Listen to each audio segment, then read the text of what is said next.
Hello everybody, welcome to my YouTube channel learning is fun. My name is Seema Agarwal. आज हम class 9th ICSE board biology का chapter number 11 digestive system cover कर रहे हैं। इसका मैं वर्ड टू वर्ड एक्सप्लेनेशन देने वाली हूँ।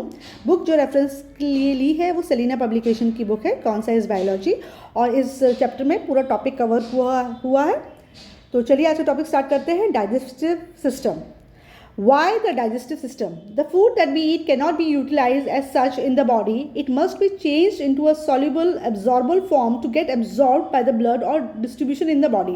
देखिए क्या होता है, जो खाना हम खा रहे हैं, जैसे रोटी खाई, चावल खाया, दाल खाए या फ्रूट्स खाए, वो एज इट इज़ हमारे बॉडी में यूटिलाइज नहीं होता है, क्योंकि जो फूड हम खा रहे हैं, रोटी है या हम दाल या चावल जो भी खा रहे हैं, ये कॉम्प्लेक्स फूड है। एक्चुअली बॉडी के अंदर इस कॉम्प्लेक्स फूड को सिंपलर फूड में कन्वर्ट होना पड़ता है, फिर ये हमारे ब्लड में एब्जॉर्ब होती है और फिर हर एक सेल में पहुंचती है, वहाँ ये एसिमिलेट होती है, यानी कि एनर्जी रिलीज होती है। अब फूड ऑक्सीडाइज होकर एनर्जी रिलीज करता है। तो इस प्रोसेस में क्या होता है, जो भी हमने कॉम्प्लेक्स फूड खाया है उसको वो सिंपलर फूड कंपोनेंट में सबसे पहले वो टूटेगा, ब्रेकडाउन होगा, और उसके बाद ही बॉडी इसको एब्जॉर्ब कर पाती है। तो सॉल्युबल एब्जॉर्बल फॉर्म में इसको कन्वर्ट करना बहुत ज़रूरी होता है, और यहीं डाइजेशन का रोल स्टार्ट हो जाता है। ठीक है ना, ऐसा नहीं होता हमने रोटी खाई और रोटी एज इट इज़ हमारी बॉडी में यूज़ में आ गई। नहीं, जो रोटी है आपकी कार्बोहाइड्रेट से बनी है, उसको सिंपल कंपाउंड्स यानी शुगर में कन्वर्ट करना पड़ेगा और फिर ही एनर्जी रिलीज होती है। तो the food that we eat cannot be utilized as such in the body. It must be changed into a soluble absorbable form to get absorbed by the blood for distribution in the body. तो इनको soluble absorbable form में convert होना पड़ता है ताकि blood इसको absorb करे और फिर पूरी बॉडी में डिस्ट्रीब्यूट करे। Right now, certain foods like cane sugar are already soluble in water, but they require a breaking down of their molecules into smaller units so that they could pass through the cell membranes of the wall of the gut. जैसे cane sugar है, वो already water में soluble होती है। तो आप सोचो कि केन शुगर है, वो तो ऑलरेडी सॉल्युबल है, तो इसका डाइजेशन की क्या जरूरत है।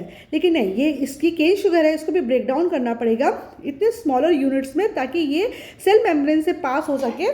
जो गट की जो सेल मेम्ब्रेन है उससे पास होकर वो ब्लड स्ट्रीम में आ सके, ताकि ब्लड के द्वारा वो हर सेल तक वो चीज़ पहुंच सके और फिर वो उससे एनर्जी रिलीज हो सके। राइट। तो डाइजेशन का क्या डेफिनेशन है? डाइजेशन की डेफिनेशन एज इट इज़ याद करो। Digestion is the breakdown of naturally occurring food stuff into diffusible form.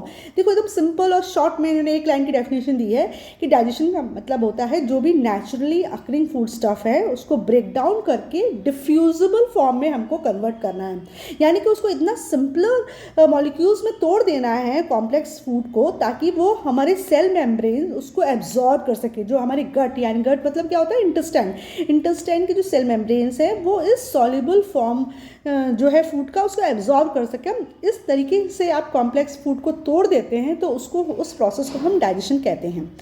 दूसरी डेफिनेशन क्या है? Digestion is any change which makes the food soluble end of such chemical nature that they can be absorb through the living membranes.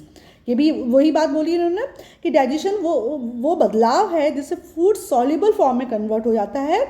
इस तरीके से उसका chemical nature हो जाता है कि वो ईजिली लिविंग मेम्ब्रेन्स में से एब्जॉर्ब हो जाता है।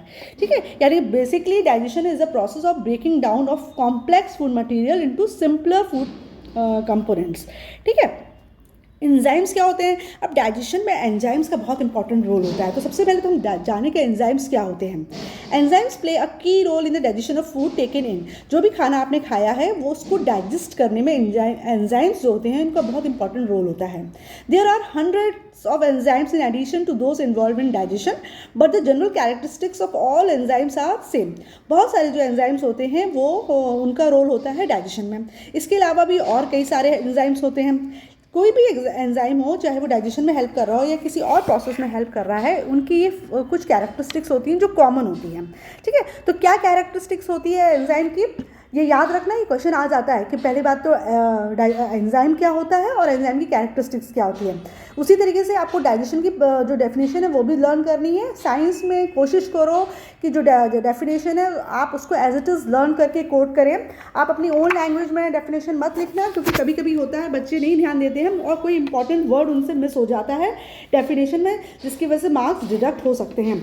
तो कोशिश करो जब भी वो डिफाइन द फॉलोइंग टर्म बोले तो आप एज इट इज़ जैसे बुक में दी गई है वैसे ही डेफिनेशन को आप कोट करिए ताकि आपके कोई भी मार्क्स डिडक्ट ना हो।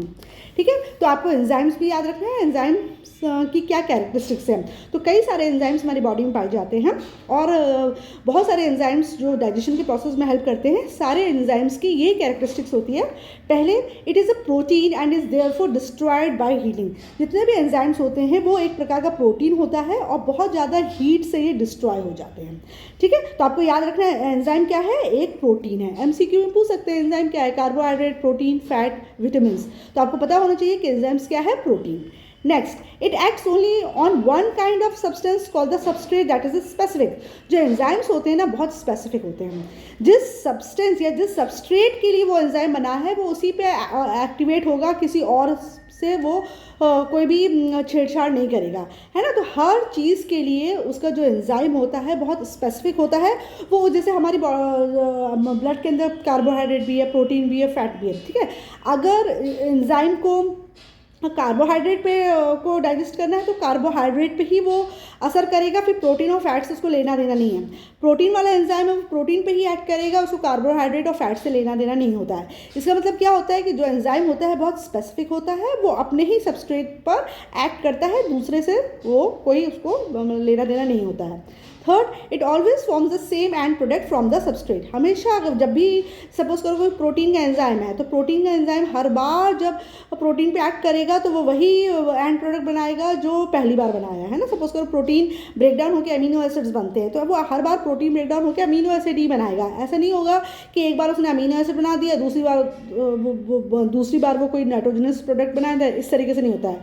अगर प्रोटीन ब्रेकडाउन होकर अमीनो एसिड में कन्वर्ट हो रहा है तो वो अमीनो एसिड में ही कन्वर्ट होगा।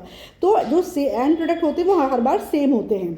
Next, it only affects the rate of a chemical reaction and always speed up the reaction. अच्छा, जो एंजाइम होते हैं एक प्रकार के कैटलिस्ट ही होते हैं क्योंकि रेट ऑफ रिएक्शन को इफेक्ट करते हैं। लेकिन एंजाइम और कैटलिस्ट में क्या अंतर होता है, जो कैटलिस्ट होता है वो भी रेट ऑफ रिएक्शन को इफेक्ट करता है। हमने केमिस्ट्री पढ़ा ना कि कैटलिस्ट आर दो substances which alters the rate of reaction. लेकिन कैटलिस्ट जो होते हैं वो पॉजिटिव कैटलिस्ट और नेगेटिव कैटलिस्ट दोनों होते हैं, यानी कि वो रेट ऑफ रिएक्शन को बढ़ा भी सकते हैं और रेट ऑफ रिएक्शन घटा भी सकते हैं।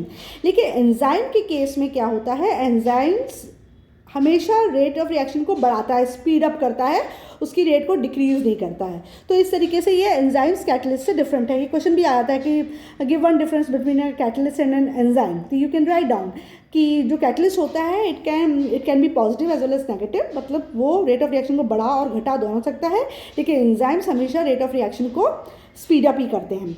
नेक्स्ट है like a catalyst it can be used again and again, क्योंकि ये खुद रिएक्शन में इस्तेमाल नहीं होता है, इसलिए कैटलिस्ट की तरह आप एंजाइम को बार बार यूज़ कर सकते हैं। Next, it acts best only at a particular pH, that is at a particular degree of acid और एल्कलिनिटी। हर एंजाइम एक पर्टिकुलर पीएच लेवल पे ही अच्छे से एक्ट करता है, यानी कि कुछ एंजाइम ऐसे होते हैं जो एसिडिक मीडियम में अच्छे से असर करते हैं, कुछ ऐसे होते हैं जो एल्कलाइन मीडियम में होते हैं। तो उनके लिए प्रॉपर वो मीडियम जब होता है तभी वो एक्ट करते हैं और अपना काम कंप्लीट करते हैं। Next, it acts best with in a narrow temperature range usually between 35 to 40 degree Celsius which is also called optimum temperature. अधिकतर एंजाइम्स को अच्छी तरीके से वर्क करने के लिए ऑप्टिमम टेम्परेचर की रिक्वायरमेंट होती है और वो टेम्परेचर होता है 35 डिग्री सेल्सियस से लेकर 40 डिग्री सेल्सियस तक। तो जब हमारे बॉडी का टेम्परेचर इतना मेंटेन होता है तब एंजाइम्स अपनी अच्छी तरीके से अपना काम करते हैं और अच्छी तरीके से फूड को डाइजेस्ट करते हैं ना। तो ये 7 इन्होंने कैरेक्टरिस्टिक दी है, याद रखो। एंजाइम एक प्रकार का प्रोटीन है और ये बहुत ज़्यादा हीट होने में डिस्ट्रॉय हो जाता है ना। तो जैसे जब आप बहुत बीमार होते हो तो बॉडी में टेम्परेचर हाई रहता है, जिसकी वजह से क्या होता है आपके एंजाइम अच्छे से फंक्शन नहीं कर पाते हैं और आपका फूड डाइजेस्ट भी नहीं होता है और आपको इंडाइजेशन की भी प्रॉब्लम होती है और भूख भी नहीं लगती है। Next, it acts only on one kind of substance, यानी कि जो एंजाइम्स है वो स्पेसिफिक होता है। थर्ड, हमने पढ़ा था कि सेम एंड प्रोडक्ट देता है। अगर प्रोटीन में कोई एंजाइम लग रहा है तो अगर हर बार वो अमीनो एसिड बना रहा है तो हर बार ही वो अमीनो एसिड बनाएगा, अलग अलग बार अलग अलग चीज़ें नहीं बनाएगा। नेक्स्ट, जो जैसे मैंने बताया कि जो एंजाइम्स होता है वो रेट ऑफ रिएक्शंस को इफेक्ट करता है, यानी कि रिएक्शन को स्पीड अप कर देता है। तो वही रिएक्शन एंजाइम्स की प्रेजेंस में जल्दी हो जाती है। नेक्स्ट, कैटलिस्ट की तरह एंजाइम्स को बार बार यूज़ कर सकते हो। हर एंजाइम को ऑप्टिमम टेम्परेचर चाहिए होता है अपने आप को एक्ट करने के लिए। और नेक्स्ट, पीएच लेवल भी उसको एक पर्टिकुलर चाहिए होता है। कुछ एंजाइम एसिडिक मीडियम में अच्छे से वर्क करते हैं और कुछ एल्कलाइन मीडियम में वर्क करते हैं। तो ये कुछ कैरेक्टरिस्टिक्स हैं, इनको ध्यान में रखिए, ये क्वेश्चंस में आ सकती हैं, राइट। तो अभी हमने देख लिया कि डाइजेशन क्या है और एंजाइम्स क्या होते हैं और एंजाइम्स की कैरेक्टरिस्टिक्स क्या है। Next, the digestive system. Digestive system की दो इंपॉर्टेंट चीज़ होती हैं। डाइजेस्टिव सिस्टम किससे मिलकर बनता है? Alimentary canal and digestive glands. खाने को डाइजेस्ट करने के लिए एक डाइजेस्टिव सिस्टम होता है और डाइजेस्टिव सिस्टम दो चीज़ से मिलकर बनता है, एलिमेंट्री कैनाल और डाइजेस्टिव ग्लैंड्स। क्या होता है देखते हैं। द एलिमेंट्री कैनाल जो फिगर 14.1 में दिखाई है नेक्स्ट पेज में, is a muscular tube which starts with the mouth and ends at the anus. जो एलिमेंट्री कैनाल होती है वो मुंह से शुरू होती है और एनस में खत्म होती है, ठीक है। तो माउथ तो सबको पता है, जैसे खाना खाते हैं उसको माउथ कहते हैं, और एनस क्या होता है? एनस वो ओपनिंग होती है जहाँ से पॉटी बाहर आती है, ठीक है ना। ये टर्म बहुत से बच्चों को नहीं पता होता है, इसलिए इसको मैं क्लियर कर रही हूँ। माउथ मतलब क्या होता है? जहाँ से आपने खाना खाया, और एनस जहाँ से पॉटी बाहर आती है वो ओपनिंग एनस कहलाती है। तो माउथ से लेकर एनस तक एक लंबा सा ट्यूब होता है, मस्कुलर ट्यूब होता है, जिसको हम एलिमेंट्री कैनाल कहते हैं। तो alimentary canal is a muscular tube which starts with the mouth and ends at the anus. It is about 9 meter long and is highly coiled in certain region, especially in the small intestine. जो elementary canal होती है करीब 9 metre लंबी होती है और कुछ कुछ जगह ये काफ़ी ऐसे क्वाइल्ड, मतलब ऐसे ऐसे मुड़ी हुई रहती है, ऐसे ऐसे उसमें रहती है, ठीक है, ट्विस्ट एंड टर्न्स में रहती है। कहीं कहीं स्ट्रेट होती है और कहीं कहीं जैसे स्पेसिफिकली स्मॉल इंटेस्टाइन के पास ये काफ़ी ट्विस्ट एंड टर्न्स या क्वाइल्ड फॉर्म में रहती है। और अगर आप पूरी एलिमेंट्री कैनाल को स्ट्रेट करके बिछाओगे ना तो करीब 9 मीटर लंबी एलिमेंट्री कैनाल होती है। Its various region shown in figure 13.1 are different both in structure and function. इसके अलग अलग रीजन्स दिखाए हैं फिगर में और उनका स्ट्रक्चर भी अलग है और फंक्शन भी अलग है। तो अभी हम नेक्स्ट पेज में इसका देखते हैं diagram. In addition to the digestive glands located in the lining of the various regions of the digestive tubes, two large digestive glands, the liver and pancreas, are also associated with it. तो digestive system में बहुत सारे digestive glands होते हैं जो alimentary canal है ना उसी की वॉल सीक्रेट करती है, ठीक है। लेकिन दो जो बड़े ग्लैंड्स हैं जो डाइजेस्टिव सिस्टम का हिस्सा है वो क्या है? लिवर और पैनक्रियास, जो अलग से डाइजेस्टिव जूसेस प्रोड्यूस करते हैं और जो डाइजेशन के प्रोसेस को हेल्प करते हैं। एक बार हम फिर देखते हैं इसको। In addition to the digestive glands located in the lining of the various regions of the digestive tube, यानी कि डाइजेस्टिव ट्यूब के ऊपर जो लाइनिंग लगी हुई है, अंदर की तरफ जो लाइनिंग लगी हुई है, उसमें भी बहुत सारे डाइजेस्टिव ग्लैंड्स होते हैं जो डाइजेस्टिव जूसेस को सीक्रेट करते हैं और डाइजेशन के प्रोसेस में हेल्प करते हैं। लेकिन इन डाइजेस्टिव ग्लैंड्स के अलावा डाइजेस्टिव सिस्टम में दो बड़े ग्लैंड होते हैं, लिवर और पैनक्रियास, जो कि डाइजेस्टिव जूसेस को सीक्रेट करते हैं और एक बहुत इंपॉर्टेंट रोल प्ले करते हैं डाइजेशन के प्रोसेस में, ठीक है। The two large digestive glands, the liver and pancreas, are also associated with it, and 3 different salivary glands are associated with the mouth cavity. तो दो तो हो गए लिवर एंड पैनक्रियास और थर्ड है सलाइवरी ग्लैंड्स। सलाइवरी ग्लैंड्स 3 प्रकार के होते हैं, मेन जो होते हैं वो 3 प्रकार के सलाइवरी ग्लैंड्स होते हैं और जो हमारी जो मुंह की जो कैविटी है, माउथ कैविटी है, वहाँ पर सलाइवरी ग्लैंड्स होते हैं। सलाइवा आप जानते हो ना, सलाइवा मतलब होता है थूक, है ना। जो थूक जो बनता है वो सलाइवरी ग्लैंड से बनता है। थूक को इंग्लिश में हम सलाइवा कहते हैं, राइट। और सलाइवा सीक्रेट करता है सलाइवरी ग्लैंड्स। और सलाइवरी ग्लैंड्स कहाँ पाई जाती है? जो 3 मेन सलाइवरी ग्लैंड्स जो हमारे सिलेबस में हैं वो माउथ कैविटी में पाए जाते हैं और इन माउथ कैविटी में सलाइवा को सीक्रेट करते हैं और इसके अंदर भी डाइजेस्टिव जूसेस होते हैं जो खाने को डाइजेस्ट करने में हेल्प करते हैं। तो वो कौन कौन से हैं वो हम देखने वाले हैं। The various organs of the digestive system are described as follows, ठीक है। जो अलग अलग ऑर्गन्स है, मैंने बताया ना कि जो आपकी एलिमेंट्री कैनाल में माउथ से शुरू होती है और एनस तक खत्म होती है। तो माउथ से एनस के बीच में जितने भी डाइजेस्टिव ऑर्गन आएंगे उसके बारे में हम 1 बाय 1 डिस्कस करते चले जाएंगे और उनके हम फंक्शंस भी देखते जाएंगे, ठीक है। सबसे पहला जो है, क्योंकि आपकी एलिमेंट्री कैनाल शुरू ही माउथ से होती है, तो सबसे पहले हम माउथ को डिस्कस करते हैं। द माउथ और the mouth cavity is a space with the food is chewed and mixed with saliva. Mouth या माउथ कैविटी वो जगह होती है जहाँ पे खाना हम चबाते हैं और जहाँ पे खाना सलाइवा के साथ अच्छी तरीके से मिक्स होता है। सलाइवा यानी जिसमें मैंने बताया सलाइवा मतलब होता है थूक, है ना। जब आप खाना खाते हो तो खाना आपका अच्छे से आप दांतों के द्वारा उसको चबाते हो, च्यू करते हो और साथ में उसके अंदर अच्छे से सलाइवा भी मिक्स हो जाता है। Its front limits are formed by the upper and lower limit. Lips, जो आपका माउथ है उसके आगे में ऊपर और नीचे 2 लिप्स होते हैं जो माउथ को क्लोज करते हैं ना, और या ओपन करते हैं। तो माउथ की ओपनिंग में अपर और लोअर लिप्स पाए जाते हैं। लिप्स का क्या रोल है? Lips help in closing the mouth, सबसे पहले मुंह को बंद करने में हेल्प करता है।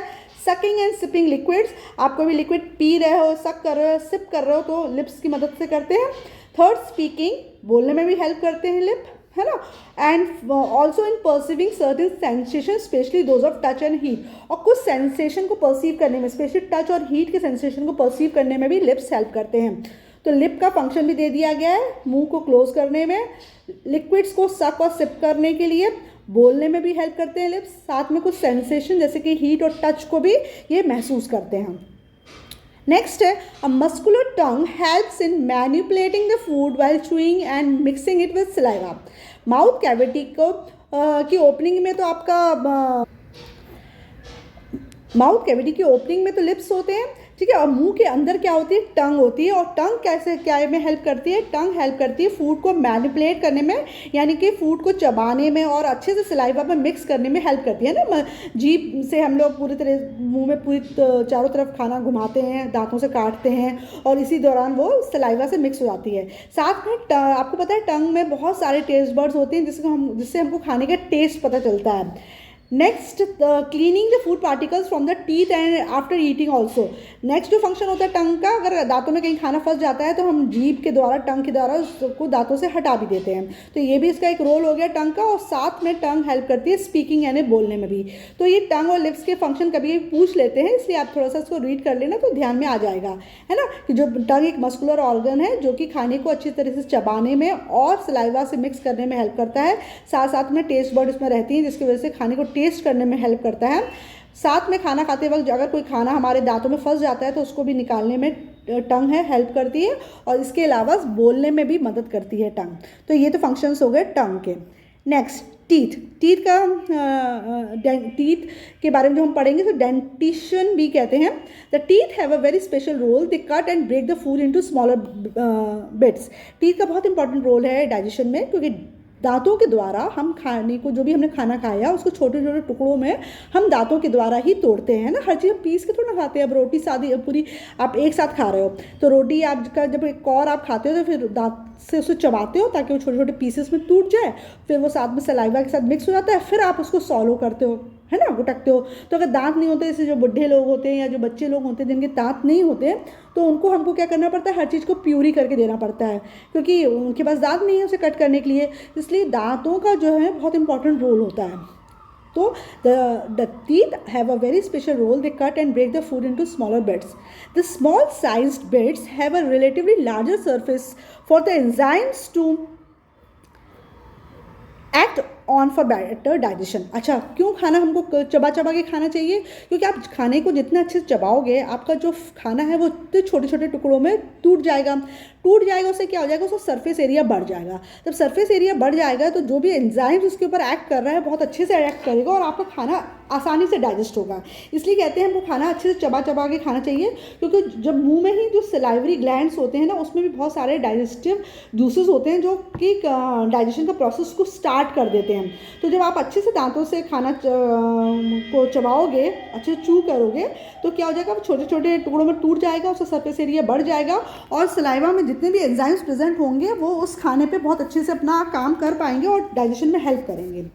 The teeth help in speaking. How? Find out for yourself. Try to speak. Thick, तलवार, तंदूर, thin, through, the, etc. Teeth also add to facial beauty. Teeth इसके अलावा बोलने में भी मदद करता है। किस तरीके से करता है ये आप इन वर्ड्स को बोल के देखो तो आपको पता चलेगा कि हाँ, दांतों का भी रोल होता है बोलने में। तो लिप्स का भी रोल होता है, टंग का भी होता है, दांतों का भी होता है। बहुत सारे शब्द ऐसे होते हैं जिसमें हमारे दांत इस्तेमाल होते हैं उसको प्रोनाउंस करने के पहले। Teeth also add to facial beauty. और दांत अगर सुंदर होते हैं तो ऑब्वियसली हमारी ब्यूटी भी इन्हेंस हो जाती है। तो मतलब हमारी फेशियल ब्यूटी को बढ़ाने में भी टीथ का रोल होता है।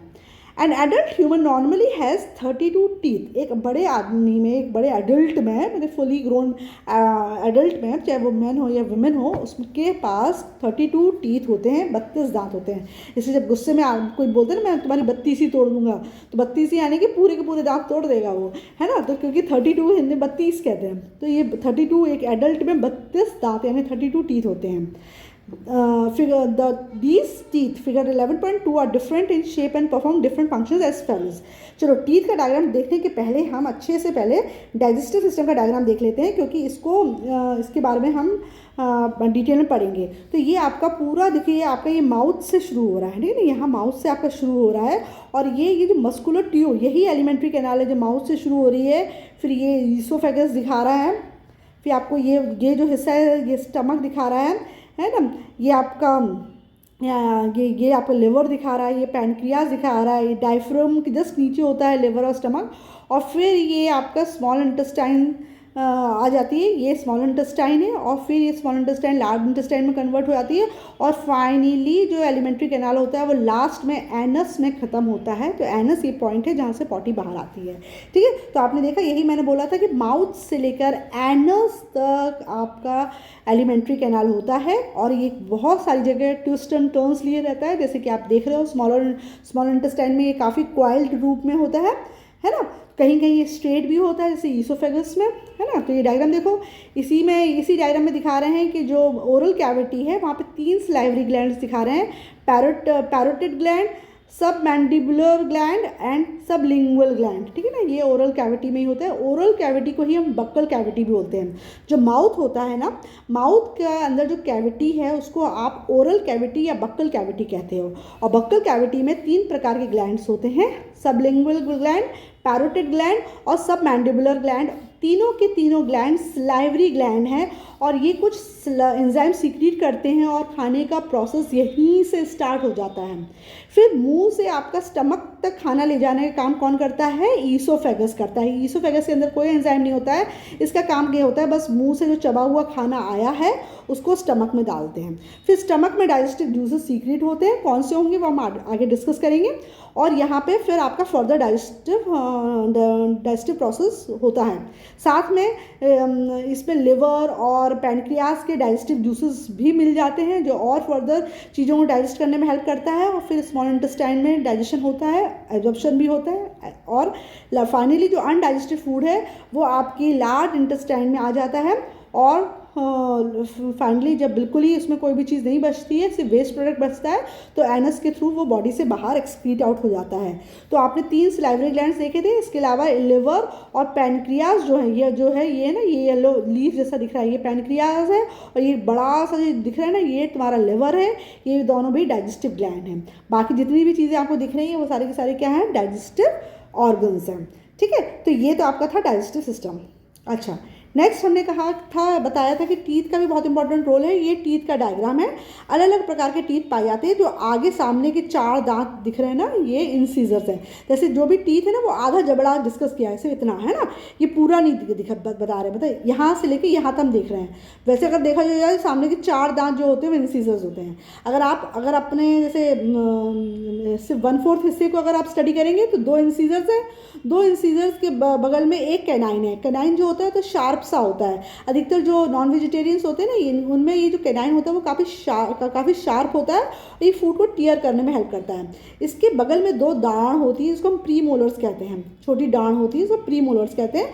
और प्री मोलर्स के बगल में 3 बड़ी दाढ़ होती है, इसको हम मोलर्स कहते हैं, ठीक है। जो सबसे लास्ट वाली जो मोलर होती है उसको विजडम टूथ कहते हैं, और जब हम पूरे फुली एडल्ट हो जाते हैं 17-18 साल के, तब ये विजडम टूथ आती है, ठीक है। तो इस प्रकार से देखा जाए तो जो दांत होते हैं वो 4 प्रकार के होते हैं: incisors, canines, pre molar and molars, ठीक है। इंसीजर देखने में देखो कैसा लगता है, फिर कैनाइन और शार्प है, प्री मोलर के इस तरीके से 2 वो निकले रहते हैं, और मोलर में इस तरीके से रहता है। फॉर्मूला देखो जाए तो सिर्फ 1/4 का कर रहे हैं। Total number of teeth in 1/2 of the jaw का भी 1/2। देखो ये सिर्फ अपर जॉ दिखा रहे हैं, ये सिर्फ अपर जॉ दिखा, ये लोअर जॉ दिखा रहे हैं, तो लोअर जॉ का भी आधा हिस्सा दिखा रहे हैं। तो इतना लोअर जॉ का आधा हिस्सा हुआ, तो इसी को 4 टाइम्स कर लो तो आपको टोटल पता चल जाएगा कि इनको 4 टाइम्स कर लोगे तो 32 बन जाएगा, right.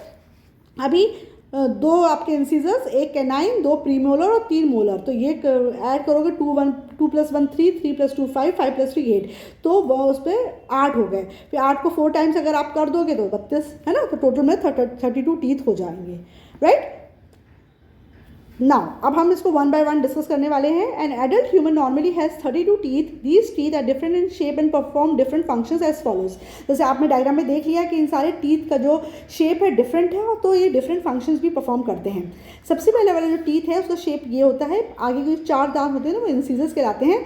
Incisors are the 4 front teeth in center of each jaw. हर जबड़े के बीचों बीच जो 4 दांत होते हैं वो इंसीजर्स कहलाते हैं।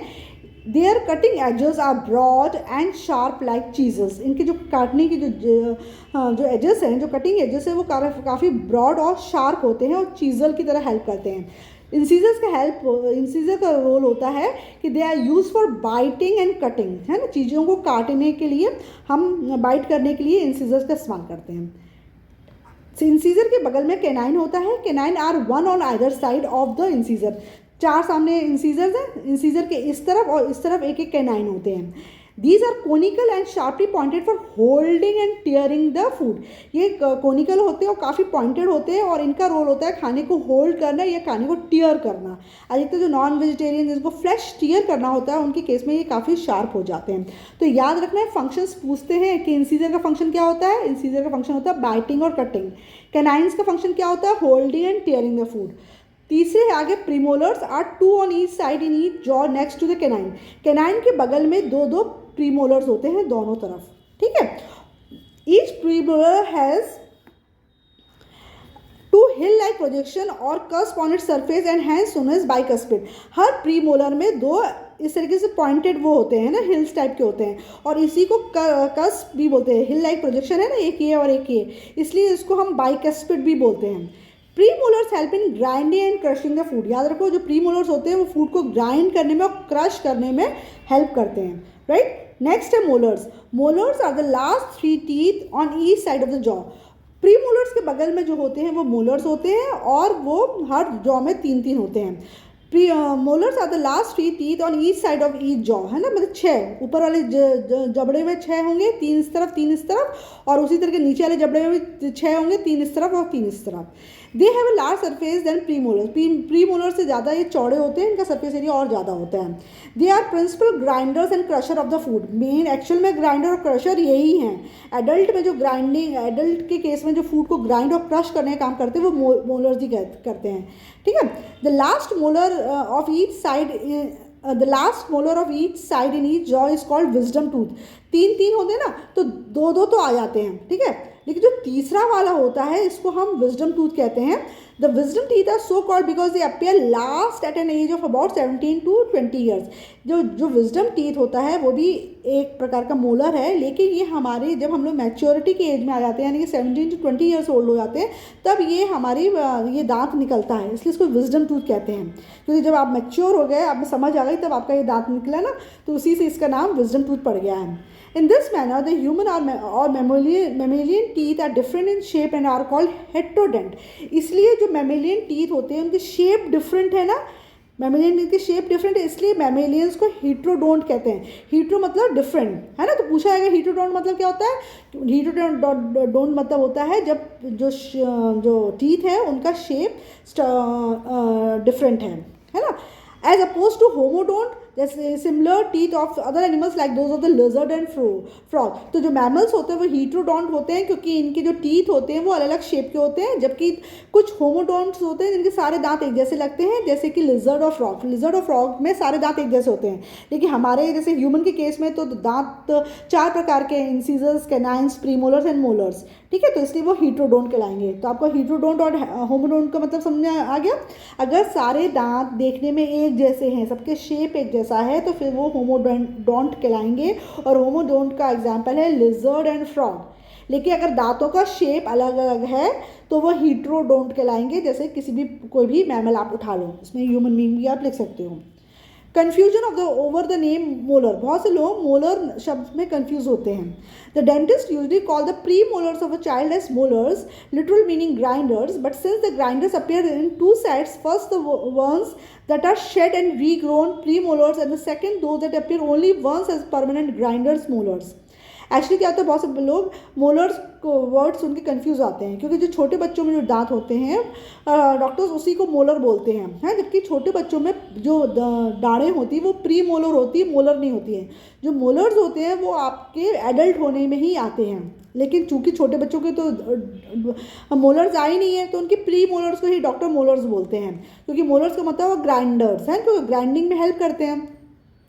It is scientifically more appropriate to give two separate names to the two kinds as premolars and molars right from the beginning to avoid any confusion. इसलिए confusion को avoid करने के लिए जो छोटी वाली दाढ़ें होती हैं जो आगे की तरफ होती है वो प्रीमोलर्स कहलाते हैं, और जो बाद पीछे वाली होती है वो मोलर्स कहलाते हैं. ठीक है, प्रीमोलर्स दो होते हैं जॉ में दोनों तरफ, जबकि जो मोलर्स होते हैं वो तीन होते हैं. Mammalian teeth appear in two sets during life. आपको पता है ना, मैमल्स के केस में जो दांत होते हैं वो दो बार आते हैं. एक टेम्परेरी टीथ आते हैं, फिर वो कुछ सालों बाद झड़ जाते हैं और फिर आपके परमानेंट टीथ निकलते हैं.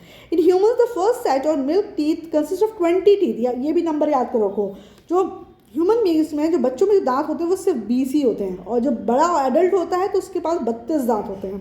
ठीक है, इन humans the first set or milk teeth consists of 20 teeth, all but not the molars, which start growing through the gums sometimes painfully when the child is about 7 to 8 months old and are completed when he is about 2 years old. तो बच्चा जब 7 से 8 महीने का होता है तब से दांत निकलना शुरू हो जाते हैं. कुछ बच्चों को पेनफुल तरीके से दांत निकलते हैं, और जब तक वो 2 साल का होता है तब तक उसके सारे दांत आ जाते हैं.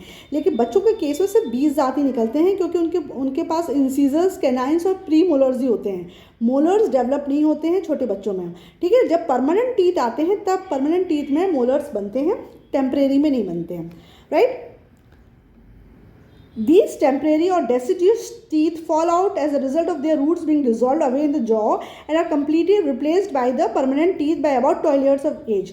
तो 7 महीने से 8 महीने का जब बच्चा होता है तब उसके दांत आने शुरू होते हैं, और 2 साल तक उसके करीब 20 दांत आ जाते हैं. ठीक है, लेकिन फिर आगे चल के ये टेम्परेरी या दूध के दांत कहलाते हैं, मिल्क टीथ कहलाते हैं. आगे चल के ये दांत धीरे धीरे गिर जाते हैं, क्योंकि इनकी रूट्स जो होती है डिजॉल्व हो जाती हैं, और इनकी जगह टेम्परेरी टीथ की जगह परमानेंट टीथ आ जाते हैं. 12 साल तक बच्चों के परमानेंट टीथ आ जाते हैं. ठीक है, तो देखो ये इस डायग्राम में भी इन्होंने दिखाया है. सामने से ये क्या है, इंसीजर्स दिख रहे हैं, इंसीजर के बगल में कैनाइन, कैनाइन के फिर बगल में आपको क्या दिख रहा है, प्रीमोलर्स. तो बच्चों के केस में सिर्फ आपको इतना दिख रहा है, मोलर्स नहीं आए. मोलर्स कब आते हैं, एडल्ट के केस में आते हैं. The number of permanent teeth of mammals is usually indicated in a formula in which the number of incisors I, canine C, premolars PM and molars M is given strictly in the same order for 1.5 of each jaw. तो ये आपको dental formula दिया गया है adult के case में. इसमें आई का मतलब है इंसीजर, सी का मतलब है कैनाइन्स, प्रीमोलर्स का मतलब है पीएम, और मोलर्स का मतलब है एम. इसको इसी ऑर्डर में लिखते हैं, आई सी पी एम और एम, और ये फिक्स होता है. राइट, और ये जॉ का आधे जॉ का ये फॉर्मूला है. तो इस जो नंबर आता है वो इंटू 4 कर दोगे आपको, तो आपको टोटल नंबर ऑफ टीथ पता चल जाएंगे. ठीक है, तो आपको ये दोनों याद रखो. चाइल्ड में 2 साल का अगर बच्चा है तो उसका डेंटल फार्मूला क्या होगा, 2120 ऊपर भी और 2120 नीचे भी.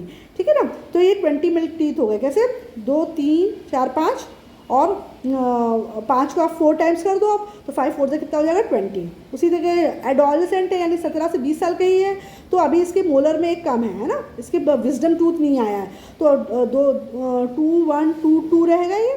तो 2 3 4 5 6 7 को 4 बार करो, 28 रहेगा जब तक एडोलसेंट है. लेकिन जब उसको विजडम टूथ भी आ जाएगा तो यही फॉर्मूला बन जाएगा 2 1 2 3, है ना. और 2 1 2 3 मतलब क्या हुआ, 3 और 5 और 5 और 3 8 इंटू 4 करोगे तो कितना हो जाएगा, 32.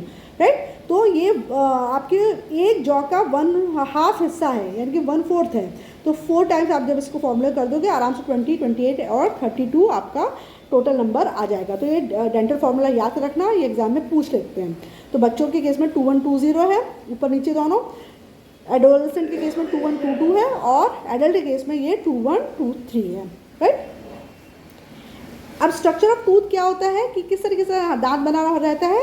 General structure of all types of teeth is the same. हाँ, किसको चाहे आप इंसिजर ले लो, कैनाइन ले लो, प्री मोलर या मोलर देख लो, जो जनरल स्ट्रक्चर होता है वो सारे दांतों का एक जैसा होता है। Each tooth consist of a crown और the part expose above the gum. हर दांत में जो बाहरी हिस्सा है, जो आपको मसूड़े के बाहर दिख रहा है, वो क्राउन कहलाता है। जो हमें सफ़ेद सफ़ेद दांत दिखते हैं ना, वो क्राउन है एक्चुअली। और दांत हमारे किसके अंदर फिक्स रहते हैं? मसूड़ों के अंदर, जिसको हम गम कहते हैं। And the root of the part root और the part embedded in a cup like socket of the jaw bone. तो हर दांत में दो हिस्सा होता है। ऊपरी जो हिस्सा दिखता है सफ़ेद सफ़ेद, जो क्राउन कहलाता है, और इसके नीचे जो गम के अंदर जो घुसा हुआ रहता है वो रूट कहलाती है, right. The general structure of all types of teeth is the same. Each tooth consists of a crown or the part exposed above the gum and the root or the part embedded in a cup-like socket of the jawbone. Jawbone के अंदर एक socket होता है, उसके अंदर root लगी रहती है। The root consists of a single process of fang as in incisors or and canines, or of two process of fangs as in the premolars and lower molars and three in upper molars. जो आपका root होती है incisor और canine के case में वो single Fang के रूप में होती है, जबकि आपके जो प्री मोलर्स होते हैं उसी में ये रूट टू फैंग्स में होती है, और मोलर्स में 3। मतलब ये रूट इंसिजर और कैनाइन्स के केस में ऐसी रहेगी। तुम्हारा अगर वो होगा प्री मोलर तो ये ऐसी रहेगी, 2 फैंग्स में रहेगी, और अगर वो है तो 3 फैंग्स में रहेगी, राइट। इस तरीके से देखिए, ठीक है।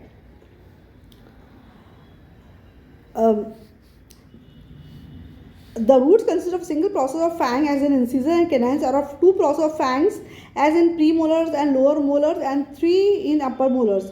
The neck is a slight constriction between the root and the crown. Crown और root के बीच में जो हल्का सा मुड़ा हुआ रहता है उसको neck कहते हैं। हल्का सा जो constriction होता है वो neck कहते हैं।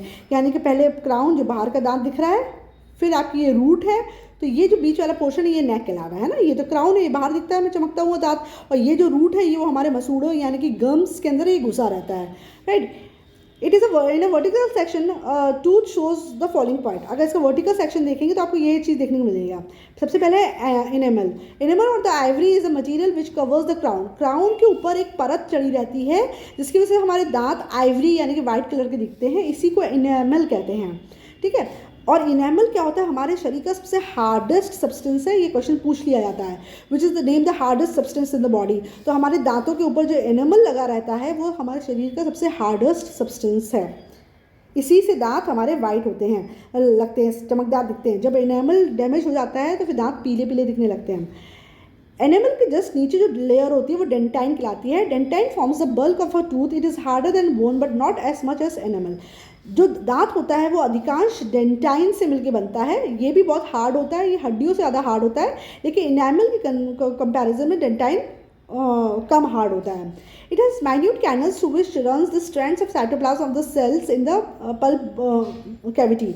इसके अंदर बहुत छोटी छोटी कैनल्स होती हैं जिसके अंदर बहुत सारे साइटोप्लाज्म सेल्स के साइटोप्लाज्म के स्ट्रैंड्स इसके अंदर डले रहते हैं, यानी कि जो आपका ब्लड वेसल्स वगैरह का जो है वो सब इसी के थ्रू आता है। डेंटाइन्स, तो ये आपको याद रखना है कि दांतों का जो बल्क होता है वो डेंटाइन फॉर्म करता है। डेंटाइन भी काफ़ी हार्ड होता है, हड्डी से भी हार्ड होता है, लेकिन इनेमल से कम हार्ड होता है। और इसके अंदर बहुत माइन्यूट कैनल्स होते हैं जिसके थ्रू रेशे स्ट्रैंड्स जो साइटोप्लाज्म के होते हैं वो एंटर करते हैं। Minute canals through which runs the strands of cytoplasm of the cells in pulp cavity. Pulp cavity के अंदर जो सेल्स हैं उसके जो साइटोप्लाज्म के स्ट्रैंड्स हैं वो इन कैनल्स के थ्रू एंटर करते हैं, ठीक है। देखो ये दांत दिखा रहे हैं। अब इसको देख लो, पहले ऊपर वाला डायग्राम देख लो, ठीक है। ये बाहर वाली कवरिंग है, ये इनेमल है, इससे वाइटनेस आता है। इनेमल के नीचे देखो, आप देखो अधिकांश हिस्सा जो होता है वो डेंटाइन से मिलकर बना है। यही बोल रहे थे ना वो कि जो सबसे आउटर मोस्ट होगा है ना, ये बाहर वाला हिस्सा है, ये है इनेमल, और जो अधिकांश हिस्से जिससे दांत बना हुआ है वो क्या है? डेंटाइन, है ना। तो बल्क ऑफ द टीथ इससे। फिर ये फिक्स किस में रहते हैं? गम में, यानी कि मसूड़ों में, है ना। ये जॉ बोन दिखा रहे हैं, किसको कौन चिपकाता है? इसको सीमेंट चिपकाता है। ये रूट दिखा रहा है और ये पल्प दिखा रहा है, ठीक है ना। दूसरा डायग्राम ये है, बाहर से आपको ये एनिमल दिख रहा है, फिर डेंटाइन दिख रहा है, ये पल्प कैविटी दिख रही है, ये पेरिडोंटल मेम्ब्रेन आपको दिख रही है, और ये सीमेंट। सीमेंट का क्या रोल होता है? Cement is another bone like structure covering and fixing the root in position. दांत को फिक्स करने में और अपनी पोजीशन में रखने के लिए सीमेंट लगता है, ताकि दांत मसूड़े में अच्छे से फिक्स हो जाए, वो हिले नहीं, राइट। अच्छे से फिक्स रहते हैं। तो बदला आपने खाना खाया और दांत हाथ में आ गया, तो ऐसा नहीं होता है। क्यों? क्योंकि सीमेंट इसको अच्छे से गम्स में इसको फंसा के रखता है। पल्प जो होता है, pulp is the soft connective tissue contain in the central space pulp cavity of the tooth. Tooth की जो पल्प कैविटी होती है, ये जो कैविटी है, ये यहाँ पे इसके अंदर पल्प भरा रहता है, ठीक है। ये एक सॉफ्ट कनेक्टिव टिश्यू होता है। It consists of blood capillaries, lymph vessels and nerve fibers which are continuous below those of the body through the opening of the pulp cavity at the base of the root. Pulp के अंदर बहुत सारी blood capillaries होती हैं, lymph vessels होते हैं और nerve fibres होते हैं जो कि नीचे आपके रूट के बेस तक कंटिन्यू होते हैं, ठीक है। तो इस तरीके से आपको सारा स्ट्रक्चर आपको दिख रहा है। पल्प कैविटी में बहुत सारी ब्लड वेसल्स, लिम्फ वेसल्स और ब्लड नर्व्स रहती हैं जो कि नीचे रूट तक कंटिन्यू होती हैं, राइट। तो ये यहाँ तक हमने स्ट्रक्चर ऑफ टूथ को डिस्कस कर लिया। इस वीडियो में मैं यहीं तक बताऊंगी आपको, पहले आप इसको पढ़ लो, फिर नेक्स्ट वीडियो में, नेक्स्ट पार्ट में मैं आपको पूरा डाइजेस्टिव सिस्टम और ग्लैंड्स को डिस्कस करूंगी। जितना हमने पढ़ा है उसका प्रोग्रेस चेक कर लेते हैं, देखते हैं आपको कितना आता है। Given below is a jumble sequence of different parts of human alimentary canal, rewrite them in correct sequence, है ना। हमारे एलिमेंट्री कैनाल के अलग पार्ट्स दिए हैं, इसको आपको सीक्वेंस में लिखना है। Stomach, oesophagus, large intestine, small intestine और फेरिंग्स। तो अगर आपको नंबरिंग देंगे तो सबसे पहले फेरिंग्स आ जाएगा, सेकंड क्या आएगा ईसोफेगस, थर्ड क्या आ जाएगा आपका स्टमक, फोर्थ आ जाएगा स्मॉल इंटेस्टाइन और फिफ्थ आ जाएगा आपका large intestine. Name the following the 3 सब divisions of small intestine. Small intestine के 3 सब डिविजन्स आपको बताने हैं। तो ये जब हम नेक्स्ट पार्ट जब मैं पढ़ेंगे तब मैं आपको उसके 3 सब डिविजन्स बताऊंगी। इसी तरीके से इस वाले क्वेश्चन में 3 सब डिविजन्स हमको लार्ज इंटेस्टाइन के बताने हैं, वो भी हम तब पढ़ेंगे।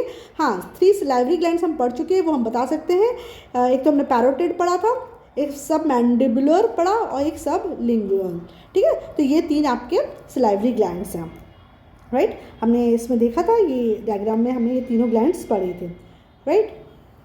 नाउ इसके अलावा क्या है, give the technical names of the following type of tooth in humans on each side of. इसका टेक्निकल नेम क्या है, द लास्ट ग्राइंडर्स।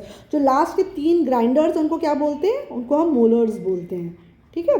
फिर नेक्स्ट क्या है, the pointed tooth for holding and tearing. जो पॉइंटेड टूथ होता है जो होल्डिंग और टीयरिंग में हेल्प करता है वो क्या है, वो कैनाइन्स है, ठीक है। The broad sharp cutting teeth, चौड़े कटिंग टीथ कौन से होते हैं, इंसीजर्स होते हैं।